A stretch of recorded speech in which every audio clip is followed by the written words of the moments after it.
Hello everyone, this is Professor Vinayak Mirajkar, Assistant Professor of Commerce, Government First Aid College, Navalgund. In this session, that is in session number 42 and 43, we will be focusing on audit of bank payments and audit of fixed assets. So let's begin with the session with the learning objectives. So this session will make you understand audit of bank payments and to understand how fixed assets are audited.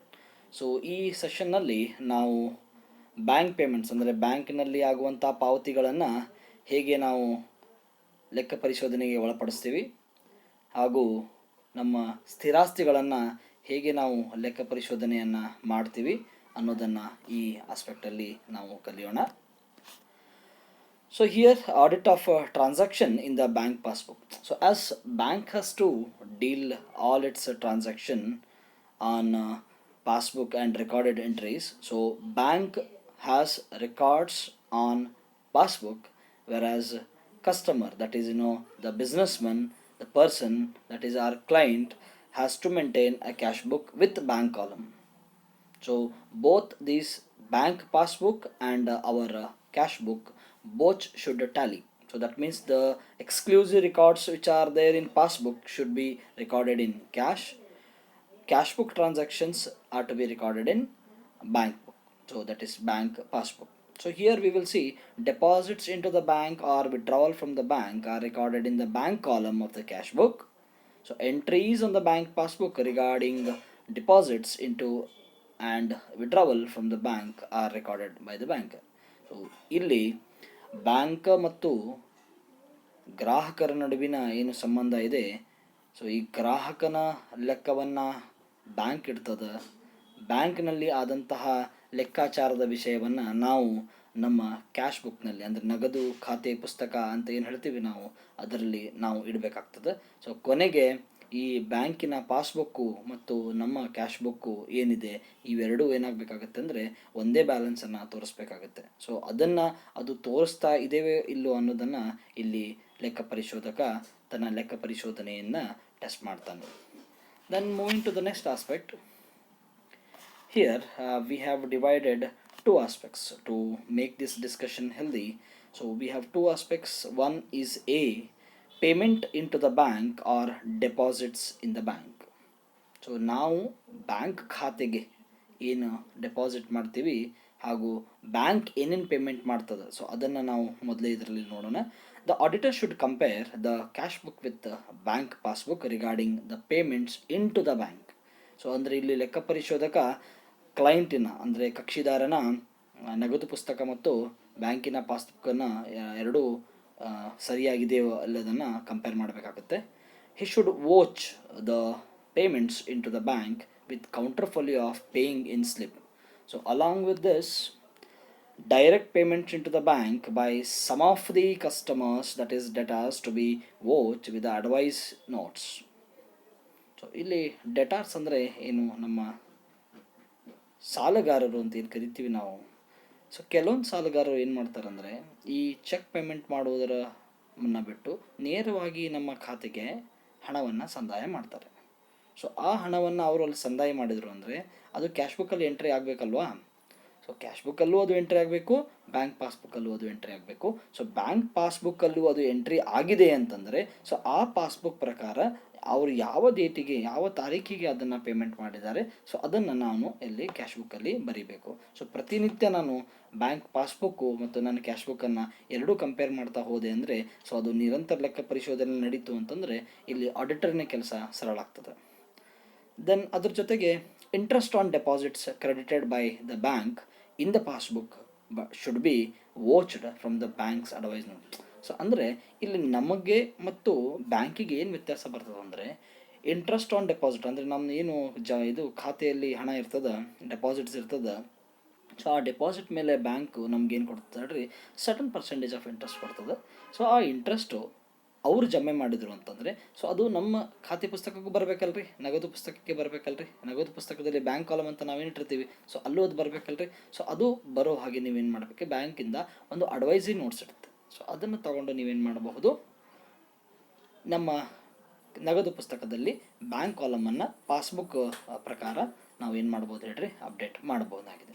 So meaning to say here auditors job is just to tally the passbook with our cash book. So cash ಬುಕ್ಕಲ್ಲಿ ನಾವೇನು bank column ಅಂತ ಮಾಡಿದ್ದೀವಿ, so ನಮ್ಮ bank balance ಎಷ್ಟಿದೆ ನಮ್ಮ ಹತ್ರನೂ ಅಷ್ಟೇ ಬರಬೇಕು, ಪಾಸ್ಬುಕ್ಕಲ್ಲೂ ಅಷ್ಟೇ ಇರಬೇಕು. So that is what auditor will be doing in watching of bank payments. So along with that, the auditor should verify that dates on which cash is set to be deposited into as recorded in the cash book. So ಯಾವ ತಾರೀಕಿಗೆ ಅದು ಬ್ಯಾಂಕ್ನಲ್ಲಿ ಜಮಾ ಆಗಿದೆ ಅದೇ ತಾರೀಕಿಗೆ ನಮ್ಮ cash ಬುಕ್ಕಲ್ಲಿ ಅದು ರೆಕಾರ್ಡ್ಸ್ ತೋರಿಸ್ಬೇಕಾಗುತ್ತೆ. ಸೊ ಅಲ್ಲಿ ಡೇಟಲ್ಲಿ ವೇರಿಯೇಷನ್ ಆಗುವಂತಹ ಯಾವುದೇ ಚಾನ್ಸಸ್ಸು ನಾವಿಲ್ಲಿ ಎಕ್ಸ್ಪೆಕ್ಟ್ ಮಾಡುವುದಿಲ್ಲ. ಸೊ ಸಮಯ ತಾರೀಕು ಏನಿದೆ, ಸೊ ಸಮಯ ಅನ್ನೋದಕ್ಕಿಂತ ಇಲ್ಲಿ ತಾರೀಕು ಅನ್ನೋದು ತುಂಬ ಸ್ಪೆಸಿಫಿಕ್ ಆಗುತ್ತೆ. ಯಾಕಂದರೆ V deal with date, not with time. So date is important for us. So ಆ ಡೇಟಲ್ಲಿ ಅದು ಅಲ್ಲಿ ಬ್ಯಾಂಕ್ ಪಾಸ್ಬುಕ್ಕಲ್ಲಿ ರೆಕಾರ್ಡ್ ಆಗಿದೆ ಅಥವಾ ಟ್ರಾನ್ಸಾಕ್ಷನ್ ಬ್ಯಾಂಕಿಗೆ ನೇರವಾಗಿ ಸಂದಾಯ ಹಣ ಆಗಿದೆ ಅಂತಂದರೆ it should be again in our cash book at the same date. Then second aspect ಇಲ್ಲಿ ನಾನು ಏನು ತೊಗೊಳ್ತೀನಿ ಅಂತಂದರೆ, ಈಗ ಬ್ಯಾಂಕಿಗೆ ಹಣವನ್ನು ಸಂದಾಯ ಮಾಡಿದ್ರಿ ಅಂದರೆ ನಾವು ಡೆಪಾಸಿಟ್ ಮಾಡಿದಾಗ ಕೆಲವೊಂದು ಅಬ್ಲಿಗೇಷನ್ಸ್ ಬಂತು. ನಾನು deposit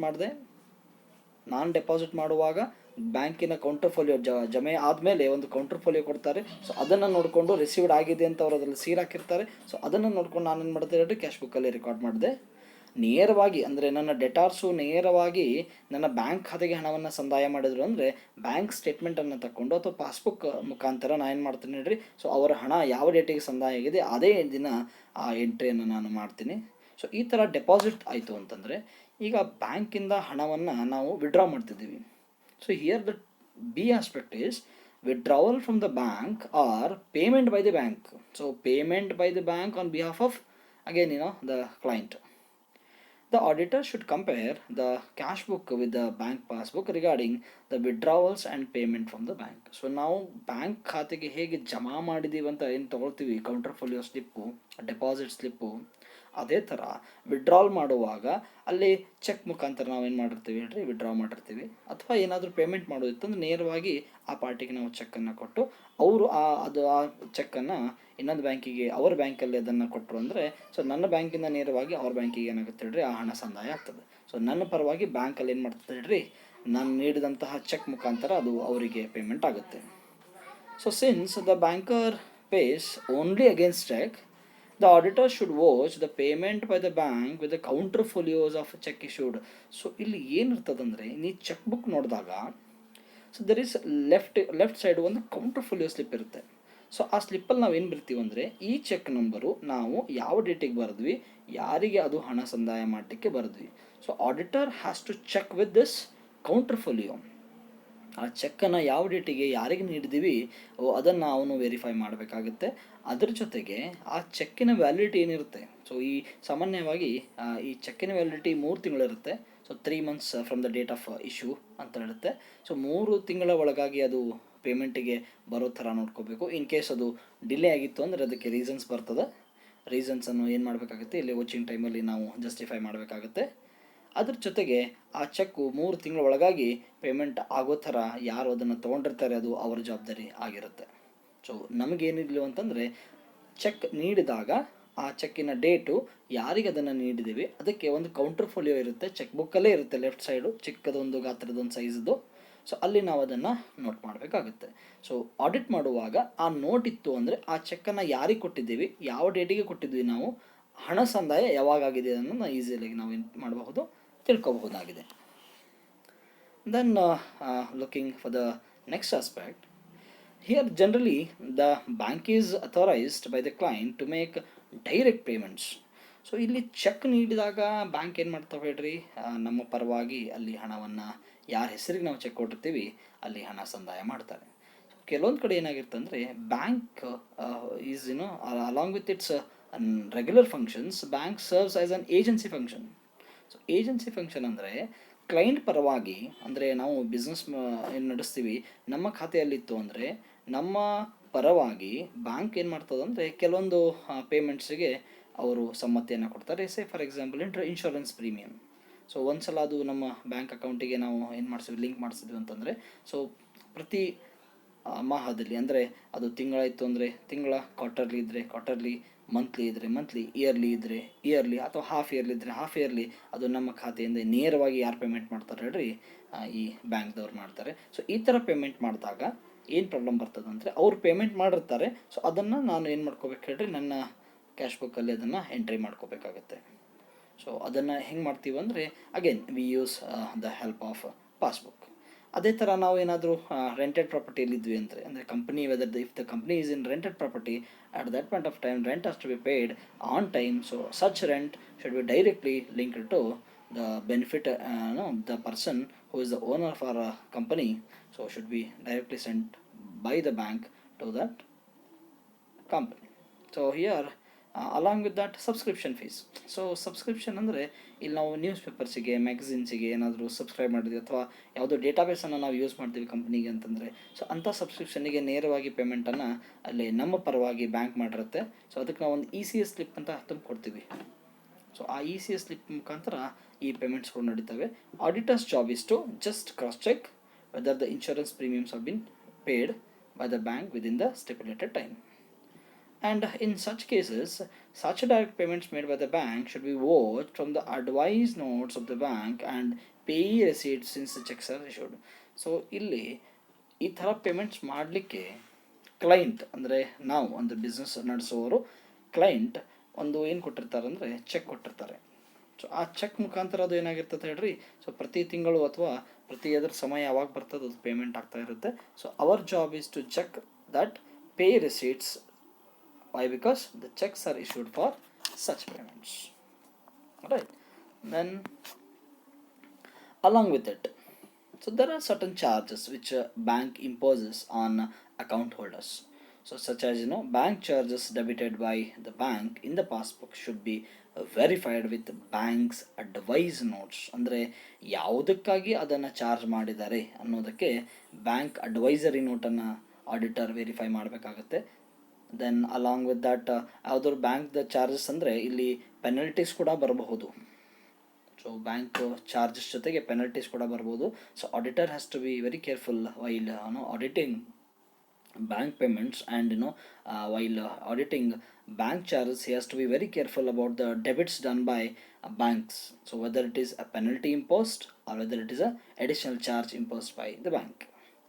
Then along with that, auditor should carefully note the withdrawal dates when cash has been withdrawn for office use.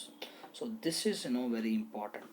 Here if we withdraw cash for office use, so it is again should be recorded date wise, and we should keep a record for such transactions in the organization along with the cash withdrawals where all we have paid, such as for petty cash purpose. So usually organization needs a certain amount of cash in the organization, so to meet day-to-day expenses, to meet petty expenses, to meet petty charges, so organization requires such cash within it. So for that again they have to show separate cash book with the distribution of such amount which is withdrawn from the bank. Then cash withdrawal from the bank by check should be entered in the cash book on the same date on which it has been withdrawn. So ಇಲ್ಲಿ problem ಏನು ಬರುತ್ತೆ ಅಂತಂದರೆ, ನಾವು ಯಾವ ದಿನ ಹಣವನ್ನು ಬ್ಯಾಂಕಿಂದ ಹಿಂಪಡೆದೀವಿ ಅಂದರೆ ವಿಡ್ರಾ ಮಾಡಿದ್ದೀವಿ, ಸೊ ಅದೇ ದಿನ ಅದು ಏನಾಗಬೇಕು ಹೇಳಿದ್ರೆ ರೆಕಾರ್ಡ್ ಆಗಬೇಕು. ಇಲ್ಲ ಏನಾಗುತ್ತೆ ಅಂದರೆ, ಇವತ್ತಿನ ಡೇಟಿಗೆ ನಾನು ವಿಡ್ರಾ ಮಾಡಿದೆ, ನಾಳೆ ಡೇಟಿಗೆ ನಾನು ಏನು ಮಾಡಿದೆ ಹೇಳ್ರಿ ಅಮೌಂಟನ್ನು ತೋರಿಸಿದೆ ಅಂದರೆ, ಅಲ್ಲೇ ಡೇಟ್ ಕಂಪೇರ್ ಮಾಡಿದಾಗ ಈ ಡೇಟಿಗೆ ಒಂದು ಬ್ಯಾಲೆನ್ಸ್ ತೋರಿಸುತ್ತೆ, ನಾಳೆ ಡೇಟಿಗೆ ಇನ್ನೊಂದು ಬ್ಯಾಲೆನ್ಸ್ ತೋರಿಸುತ್ತೆ. ಸೊ ಈ ಥರ ವ್ಯತ್ಯಾಸಗಳು ಆಗಬಾರ್ದು. ಎರಡೂ ರೀಕನ್ಸಿಲೇಷನ್ ಇರಬೇಕು. There should be proper balance between these two. So ಅದಕ್ಕೆ ರೀಕನ್ಸಿಲೇಷನ್ ಅಂತ ಹೇಳ್ತೇವೆ ನಾವು. Bank passbook balance as per passbook, balance as per cash book should be go in accordance with one another. Then the auditor should see that the bank balance as per cash book is the same as the bank balance as per passbook. So at the beginning, very beginning only, we have started with this only. Here in this process, the auditor's task is to see that bank passbook and cashbook, both of them are tallying with one another.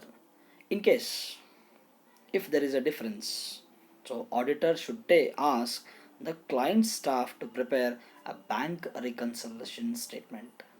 So here we might have studied in pre-university education where we had prepared bank reconciliation statement to bridge the gap between passbook as well as cashbook. Why? Because there are some exclusive items which appears only in passbook and there are certain items which appears in cashbook. So to balance them, we have to bring them, we have to compare them, and we have to bridge the gap between balance as per cashbook and balance as per passbook. Then he should closely verify the same to satisfy himself. That means auditor has to satisfy himself the records are accurate. Then the auditor should also obtain the bank balance from the from bank directly to come from the balance. So here why auditor does so is the passbook which was been updated by the bank, the passbook which is given to the client, if it is updated on the same date on which the auditor is verifying, then there is no problem. If there is a difference in the date, then auditor has to directly contact the bank to give the current balance, that is on that date on which date auditor is asking, on the same date whether the balance appears same in cashbook and passbook. So with this we will conclude audit of bank payments. So here focusing things are, bank has two aspects, one with deposit, another with payment. So here auditor has to see bank deposits, bank payments. So client, how much he has deposited, for what purpose he has deposited, and and payments which are through bank. So that we have seen in this session. So in the next thing we have to deal with fixed assets, that is how to audit fixed assets. Then assets, as we know, we classify into two major categories. One is fixed assets, another is non-fixed assets. So here non-fixed assets, again we have varieties in it. So here we will deal first with the fixed assets. So fixed assets are those which are visible to us. So capital assets we say. So fixed assets usually we call them as capital assets. So ಇಲ್ಲಿ fix asset ಅಂದರೆ ನಾವು ಸ್ಥಿರ ಆಸ್ತಿಗಳು ಅಂತ ಹೇಳ್ತೀವಿ. Fixed ಅಂದರೆ ಸ್ಥಿರ ಅಂತೀವಿ. ಸೊ ಸ್ಥಿರ ಆಸ್ತಿಗಳು ಅಥವಾ ಕ್ಯಾಪಿಟಲ್ ಅಸೆಟ್ಸ್ ಅಂತ ಹೇಳ್ತೇವೆ ನಾವು. So capital assets mean which are visible as well as which give benefit to the organization for a longer period of a time.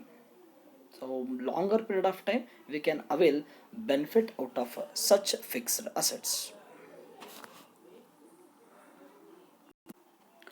Now fixed asset is a long-term tangible piece of property or equipment that a firm owns and uses in its operation to generate income.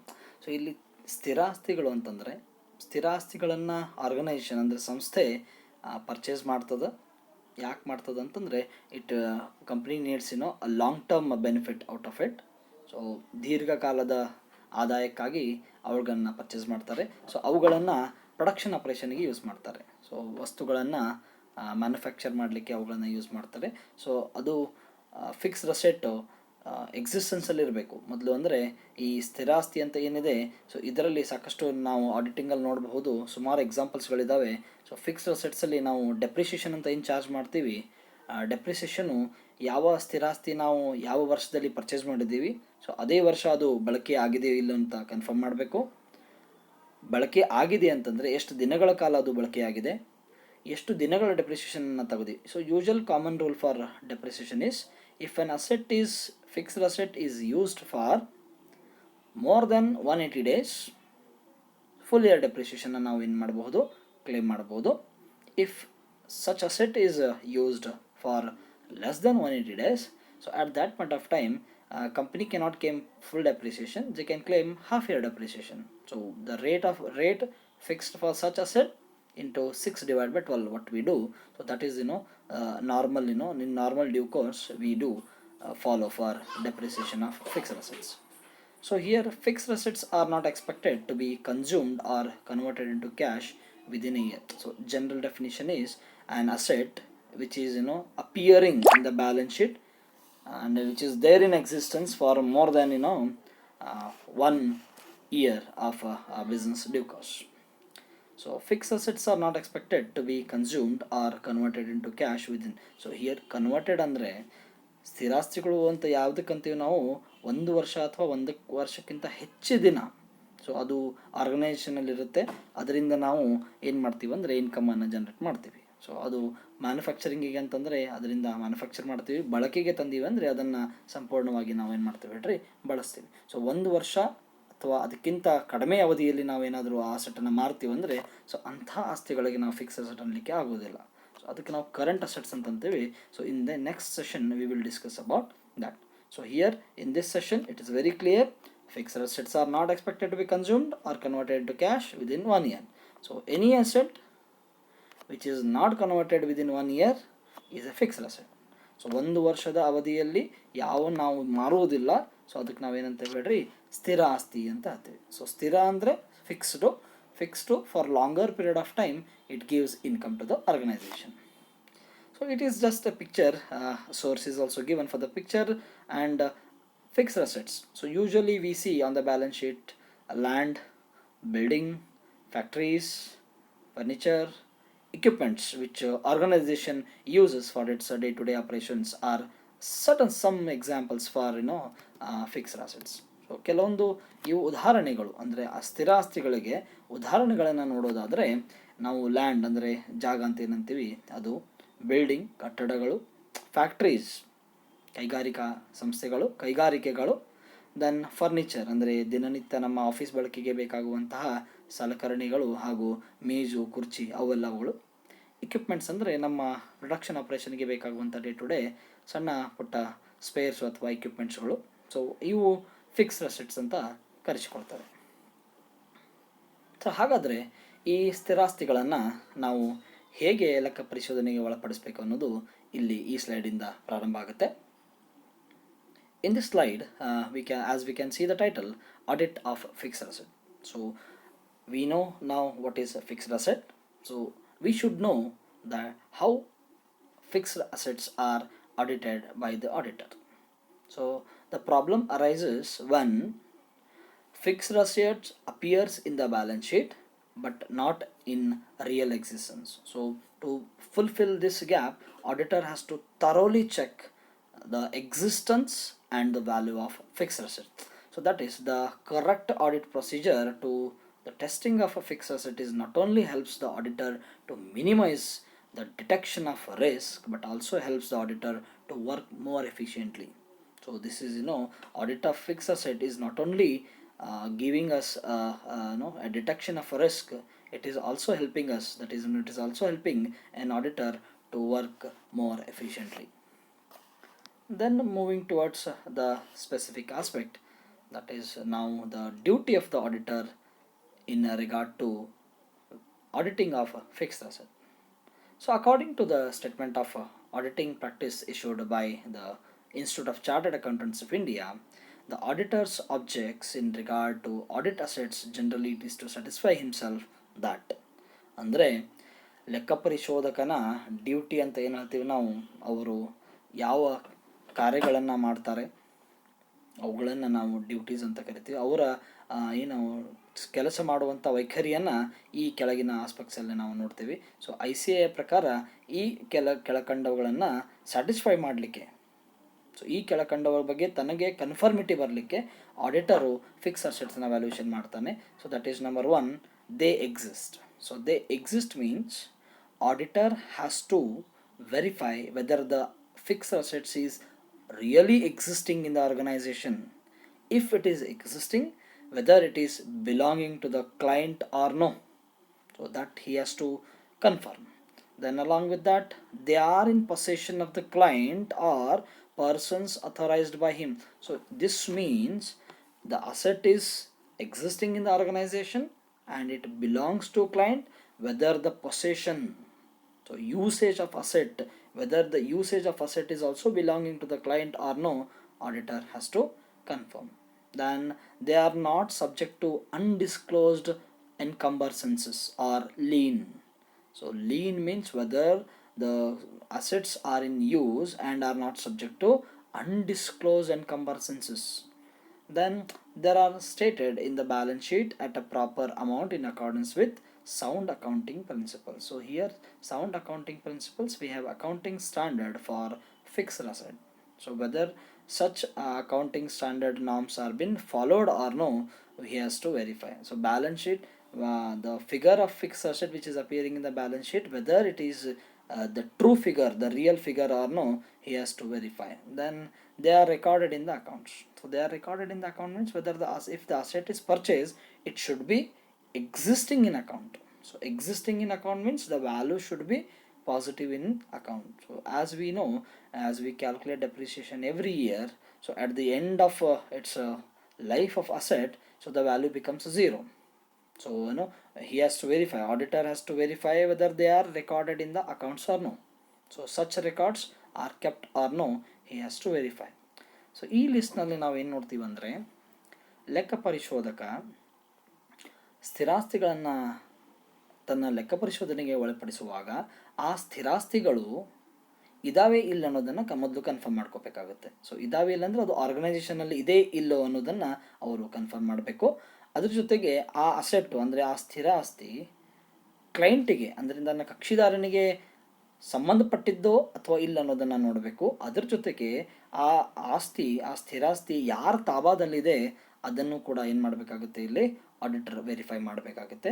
Then ಅದ್ರ ಜೊತೆಗೆ balance ಶೀಟಲ್ಲಿ ಅಂದರೆ ನಾವು ತಂಕ್ತೆಗಳು, ಹಣಕಾಸಿನ ತಂಕ್ತೆಗಳು ಅಂತ ಏನಂತೀವಿ, ಆ ಹಣಕಾಸಿನ ತಂಕ್ತೆಗಳಲ್ಲಿ ಆ ಅಸೆಟ್ಟಿನ ವ್ಯಾಲ್ಯೂ ಅಷ್ಟೇ ಇದೆ ಇಲ್ಲ ಅನ್ನೋದನ್ನು ಏನು ಮಾಡಬೇಕಾಗ್ತದೆ, ಅವನು ಕನ್ಫರ್ಮ್ ಮಾಡಬೇಕು. ಅದ್ರ ಜೊತೆಗೆ ಲೆಕ್ಕಶಾಸ್ತ್ರದ ತತ್ವಗಳು ಅಂತ ಏನಿದ್ದಾವೆ, ಲೆಕ್ಕಶಾಸ್ತ್ರದ ಪ್ರಮಾಣತೆಗಳು ಅಂತ ಏನಿದ್ದಾವೆ, ಅವುಗಳನ್ನು ಫಾಲೋ ಮಾಡಿ ಸರಿಯಾಗಿ ಅದರ ವ್ಯಾಲ್ಯೂವನ್ನು ಬರೆದಿದ್ದಾರೆ ಇಲ್ಲ ಅನ್ನೋದನ್ನು ಏನು ಮಾಡಬೇಕಾಗುತ್ತೆ, ಇಲ್ಲಿ ಲೆಕ್ಕ ಪರಿಶೋಧಕ ಪರಿಶೀಲನೆಯನ್ನು ನಡೆಸಬೇಕಾಗುತ್ತೆ. ಅದ್ರ ಜೊತೆಗೆ ಎಲ್ಲವನ್ನು ಅಂದರೆ ಆ ಫಿಕ್ಸ್ಡ್ ಅಸೆಟ್ಟಿಗೆ, ಸ್ಥಿರಾಸ್ತಿಗೆ ಸಂಬಂಧಪಟ್ಟ ಹಾಗೆ ಎಲ್ಲ ಟ್ರಾನ್ಸಾಕ್ಷನ್ನ ರೆಕಾರ್ಡ್ ಮಾಡಿದ್ದಾರೆ ಇಲ್ಲ ಅನ್ನೋದನ್ನು ಇಲ್ಲಿ ಅವನು ಖಚಿತಪಡಿಸಿಕೊಳ್ಳಬೇಕಾಗುತ್ತೆ. Then along with his duties, we have another aspect, that is understanding control. So this is very crucial. Auditor should obtain the key control on how the entities manage and control its fixed asset. ಇಲ್ಲಿ ಲೆಕ್ಕ ಪರಿಶೋಧಕ ತನ್ನ ಡ್ಯೂಟೀಸ್ಗಳ ಜೊತೆಗೆ ಈ client company ಏನಿದೆ ಅವರು ತಮ್ಮ ಕಂಪನಿಯ ಸ್ಥಿರಾಸ್ತಿಗಳನ್ನು ಹೇಗೆ ನಿಯಂತ್ರಣ ಇಟ್ಕೊಳ್ಳಿಕ್ಕೆ ಪ್ರಯತ್ನ ಪಡ್ತಾರೆ ಅನ್ನೋದನ್ನು ನಾನಿಲ್ಲಿ ಅರ್ಥ ಮಾಡ್ಕೋಬೇಕಾಗುತ್ತೆ. ಸೊ ಅಂಡರ್ಸ್ಟ್ಯಾಂಡಿಂಗ್ ಕಂಟ್ರೋಲ್ ಅಂದರೆ ಲೆಕ್ಕ ಪರಿಶೋಧಕ ಕಂಪನಿಯಲ್ಲಿರುವಂತಹ ಆಂತರಿಕ ನಿಯಂತ್ರಣದ ಬಗ್ಗೆ. ಸೊ ಆಂತರಿಕ ನಿಯಂತ್ರಣದಲ್ಲಿ ಈಗಾಗಲೇ ನೋಡಿದ್ದೀವಿ ನಾವು, safe guarding of fixed assets ಅಥವಾ ಸೇಫ್ ಗಾರ್ಡಿಂಗ್ ಆಫ್ ಅಸೆಟ್ಸ್ ಅನ್ನುವಂಥ ಒಂದು ಟಾಸ್ಕ್ ಬಂದಿತ್ತು. ಸೊ ಅಲ್ಲಿ ಕಂಪನಿ ಯಾವ ತಂತ್ರಗಳನ್ನು ರೂಪಿಸಿಕೊಂಡು ತಮ್ಮ ಸ್ಥಿರಾಸ್ತಿಗಳನ್ನು ಅವರು ಸೆಕ್ಯೂರ್ ಮಾಡ್ಕೋತಿದ್ದಾರೆ ಅನ್ನೋದನ್ನು, ಕಂಟ್ರೋಲ್ ಮಾಡ್ತಿದ್ದಾರೆ ಅನ್ನೋದನ್ನು, ಮ್ಯಾನೇಜ್ ಮಾಡ್ತಿದ್ದಾರೆ ಅನ್ನೋದನ್ನು ಇಲ್ಲಿ ಅವನು ವೆರಿಫೈ ಮಾಡಬೇಕಾಗುತ್ತೆ. Then along with that, the auditor should also obtain an understanding of how the management controls the physical assets. ಅಂದರೆ ಇಲ್ಲಿ ಆಡಳಿತ ಮಂಡಳಿಯು ಕೂಡ ತಮ್ಮ ಸ್ಥಿರಾಸ್ತಿಗಳನ್ನು ಹೇಗೆ ತಮ್ಮ ತಾಬಾದಲ್ಲಿ ಇಟ್ಕೋತಾರೆ, ಹೇಗೆ ಅವುಗಳನ್ನು ಅವರು ಕಂಟ್ರೋಲ್ ಮಾಡ್ತಾರೆ, ಹೇಗೆ ಅವುಗಳನ್ನು ಸೇಫ್ ಗಾರ್ಡ್ ಮಾಡ್ತಾರೆ ಅನ್ನೋದನ್ನು ಕೂಡ ಇಲ್ಲಿ ನಾವು ಆಡಿಟರ್ ಆಗಿ ನೋಡಬೇಕಾಗುತ್ತೆ. Then assertions. So assertions, the audit procedure should sufficient enough to address all these assertions. ಅಂದರೆ ನಾನು ಲೆಕ್ಕ ಪರಿಶೋಧನೆಯನ್ನು ಮಾಡುವಾಗ ಈ ಕೆಳಕಂಡವುಗಳನ್ನು ನಾನು ಕನ್ಫರ್ಮ್ ಮಾಡ್ಕೋಬೇಕಾಗುತ್ತೆ. So as per as fixed assets are concern, ಸ್ಥಿರಾಸ್ತಿಗಳಿಗೆ ಸಂಬಂಧಪಟ್ಟ ಹಾಗೆ ಈ ಕೆಳಗಿನವುಗಳನ್ನು ನಾನು ನೋಡಬೇಕಾಗುತ್ತೆ. ಎಕ್ಸಿಸ್ಟೆನ್ಸ್, ಸೊ ಅಸ್ತಿತ್ವದಲ್ಲಿರುವಿಕೆ ಅಂತ ಹೇಳ್ತೇವೆ ನಾವು ಇದಕ್ಕೆ. ಸೊ ಅಸ್ತಿತ್ವದಲ್ಲಿರುವಿಕೆ ಅಂದರೆ ಆಸ್ತಿ, ಸ್ಥಿರ ಆಸ್ತಿ ಅಸ್ತಿತ್ವದಲ್ಲಿ ಇದೆಯೋ ಅಥವಾ ಇಲ್ಲ.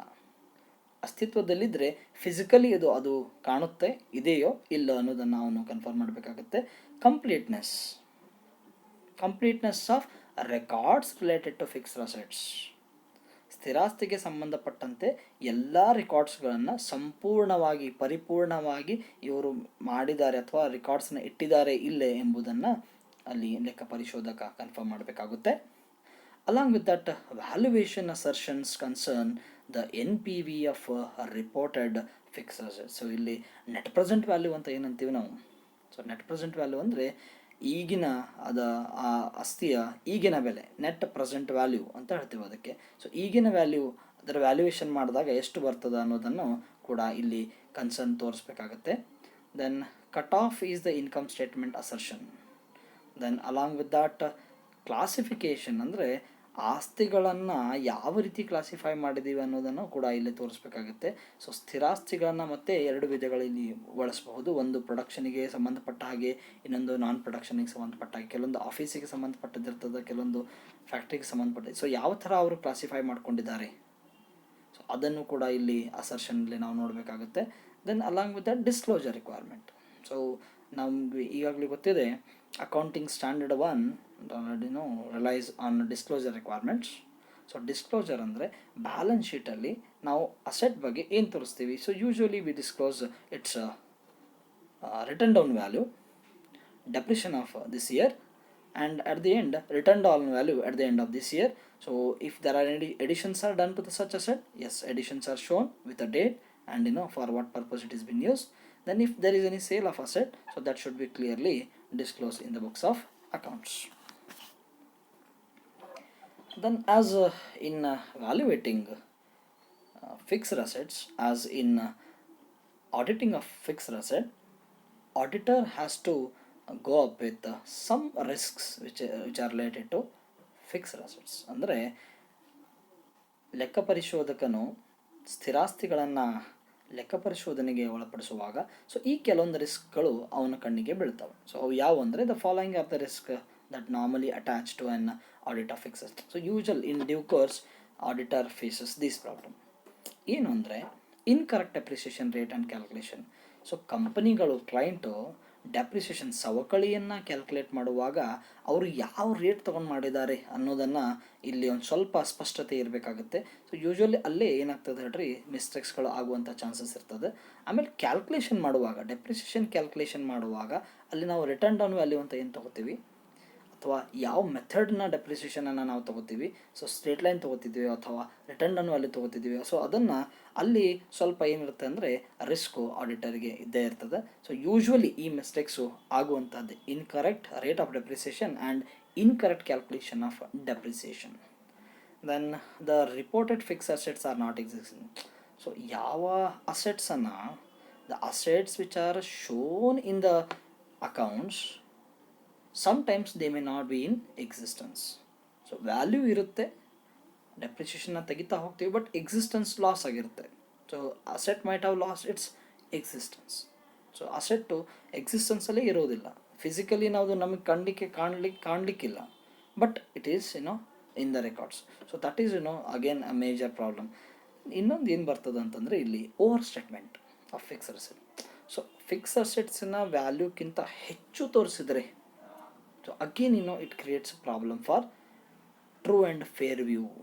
So the objective what it was for disclosure of financial statements, true and fair view will get disturbed if assets are overstated. So if you overstate also, again it's a risk. If you show more value of asset more than its actual value, so then again it creates a risk to the auditor. So in this video we have discussed two sessions, one on how to audit bank payments, another on how to audit fixed assets. So in fixed assets we have seen types of fixed assets and assertions related to fixed asset, understanding the control and duty of auditors related to auditing of fixed assets. Along with that, we have seen the common risk, the common aspect which the auditor faces while auditing fixed asset. So with this we will conclude. So these are the references which we have used to create these slides.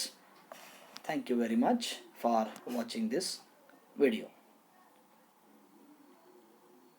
Thank you once again.